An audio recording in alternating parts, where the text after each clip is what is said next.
अस्सलाम वालेकुम प्यारे बच्चों। आज हम सीखेंगे उंगलियों पर अदद बताना।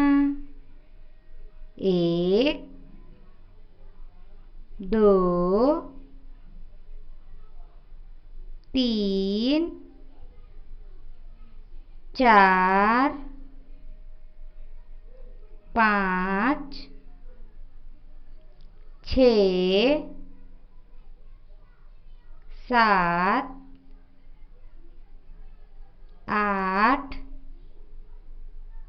9, 10।